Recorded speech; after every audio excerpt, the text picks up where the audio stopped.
Salam alaikum. Merci de me rejoindre pour cette nouvelle vidéo dans laquelle on va corriger l'exercice numéro 4 de la première série sur les ondes mécaniques progressives. La correction pour les 3 premiers exercices est donc dans la description. L'objectif de cet exercice numéro 4 est de calculer la vitesse de propagation du son dans l'air. Lisons d'abord l'énoncé de l'exercice. Pour mesurer la propagation des ondes sonores dans l'air, on réalise le montage expérimental représenté ci-dessous. Alors, nous avons ici deux microphones, R1 et R2, placés devant un haut-parleur. Le microphone R1 est plus proche du haut-parleur par rapport à R2, et la distance entre les deux microphones est donnée par cette distance D, qui est égale à 1,70 mètres.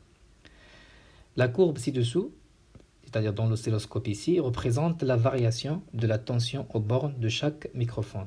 Donc nous avons ici deux oscillogrammes, ou deux signaux tout simplement, qui représentent la tension aux bornes de chaque microphone. On obtient ces signaux lorsque les microphones reçoivent l'onde sonore émise par le haut-parleur. Nous avons comme donnée dans l'exercice la sensibilité horizontale qui est 1 milliseconde par division. Ça veut dire que chaque division ici représente 1 milliseconde. La température d'air, c'est 25 degrés. La célérité de la propagation du son dans l'eau, donc c'est VO, est égal à 1500 mètres par seconde. Première question, est-ce que le son est une onde longitudinale ou transversale? Question 2, déterminer la valeur du retard temporel entre les microphones R1 et R2.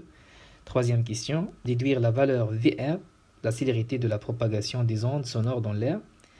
Quatrièmement, déterminer la valeur du retard temporel τ' quand on déplace le microphone R2 vers la droite à partir de sa position initiale de cette distance-là. Ça veut dire qu'on va déplacer R2 vers la droite de cette distance-là qui est donc 51 cm. Et dernière question, comparer les célérités de propagation de l'onde sonore dans l'air et dans l'eau. Que peut-on déduire? Directement à la première question, est-ce que le son est une onde longitudinale ou transversale? Alors nous avons vu dans le cours que c'est une onde longitudinale. Pourquoi? Par exemple ici dans ce montage-là, l'onde sonore il se propage dans cette direction et les molécules d'air qui se trouvent ici, donc ils vont subir une compression et une dilatation horizontale aussi, donc dans la même direction de la propagation, et donc on dit que l'onde sonore est une onde longitudinale.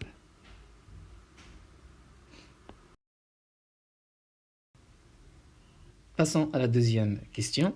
Déterminer la valeur du retard temporel entre les microphones R1 et R2. Bien sûr, puisque les deux microphones sont donc situés à des distances différentes du haut-parleur, donc le son il va arriver ici au microphone R1 avant qu'il arrive au microphone R2. L'onde sonore va arriver au microphone R2 avec un retard temporel τ qu'on doit donc calculer.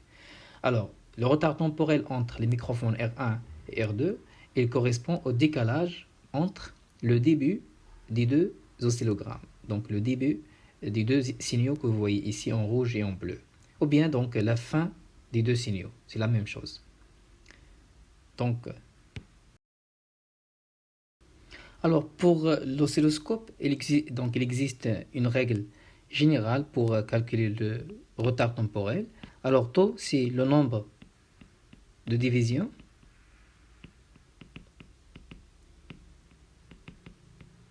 multiplié par la sensibilité horizontale, donc qui est donnée dans l'exercice.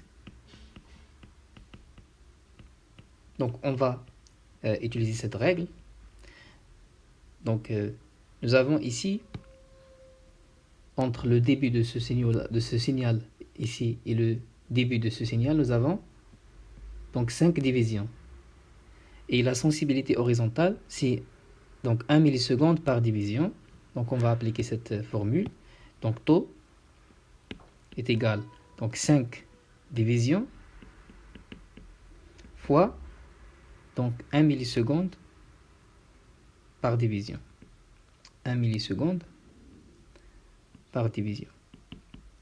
Alors il nous reste ici τ est égal à 5 millisecondes.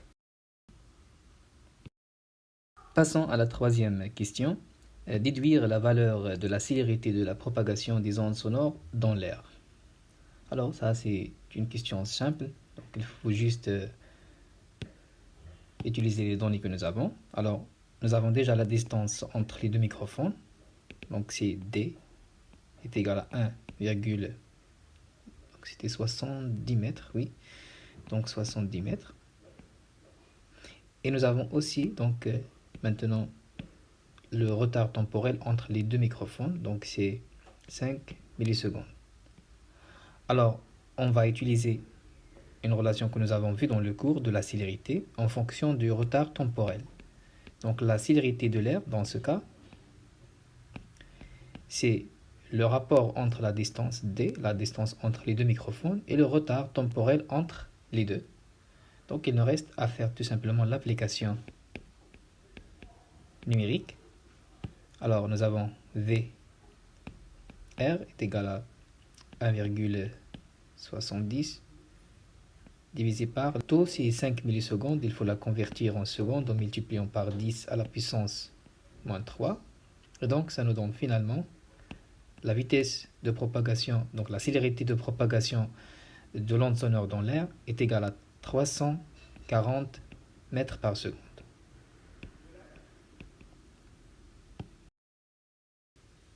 Passons à la question numéro 4. Déterminer la valeur du retard temporel τ' quand on déplace le microphone R2 vers la droite à partir de sa position initiale de cette distance-là, L égale à 51 cm. Donc expliquons d'abord, ça veut dire quoi? Donc on va déplacer le microphone R2 de cette distance-là, L, donc égale à 51 cm. Donc on aura donc le microphone ici, R2. Donc, lorsqu'on déplace le microphone R2 vers la droite de cette distance, la distance par rapport au microphone R1, elle augmente. Donc, c'est cette distance-là. Bien sûr, elle va augmenter par rapport à la distance D. Donc, nous avons maintenant une nouvelle distance entre R1 et R2. On va l'appeler D'. Donc, D' c'est quoi? C'est tout simplement D plus L. D'accord? Donc, c'est D plus L. Donc on va d'abord calculer la valeur numérique de cette distance. Alors nous avons D' est égal, donc D c'est 1,70 mètres, plus L qui est donc 51 cm, donc on doit la multiplier par 10 à la puissance moins 2 pour la convertir en mètres. Alors D' finalement, donc c'est 2,21 mètres. Alors on sait que la vitesse, disons la célérité du son dans l'air est constante, c'est toujours 340 mètres par seconde, et donc on peut utiliser la formule de la célérité dans ce cas, dans le cas donc de la distance D' et le retard temporel τ'. Ça veut dire que VR, donc c'est D' divisé par τ'. Donc ce qu'on cherche c'est τ', le retard temporel τ' est égal donc à D' divisé par VR. Et donc il reste à faire l'application numérique. Donc nous avons τ' est égal à 2,21, donc c'est la distance D', divisé par 340 mètres par seconde.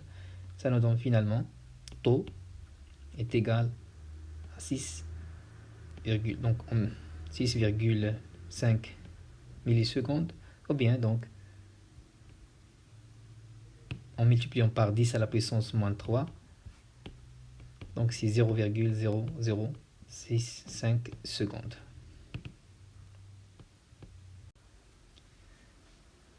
Alors, avant de passer à la dernière question, si on vous demande dans la question 4 ici que c'est le microphone R1 qui se déplace vers la droite à partir de sa position initiale de cette distance. Ça veut dire que si je déplace le microphone R1,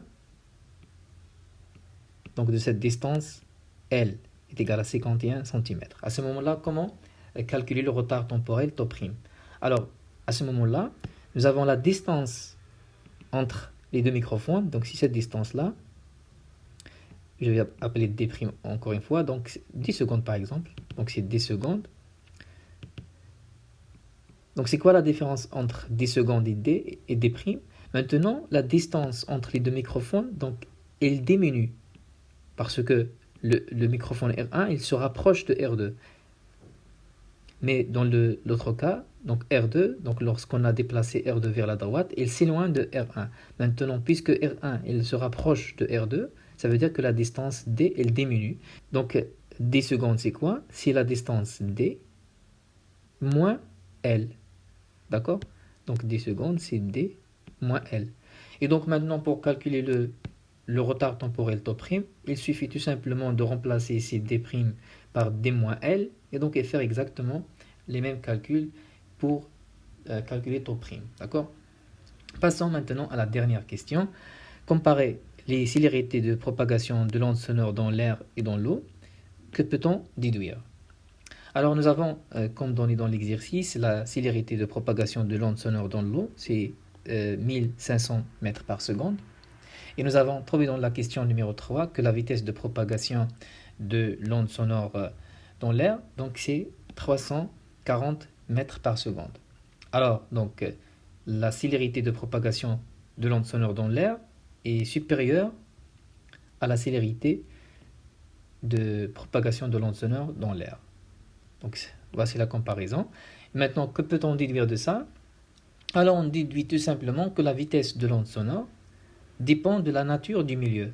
Donc ici nous avons le milieu c'est l'eau, ici c'est l'air, puisque donc ils sont différentes, ça veut dire que cette vitesse-là, il dépend du milieu de propagation. Et bien sûr, l'onde sonore, il se propage dans l'eau plus vite que dans l'air.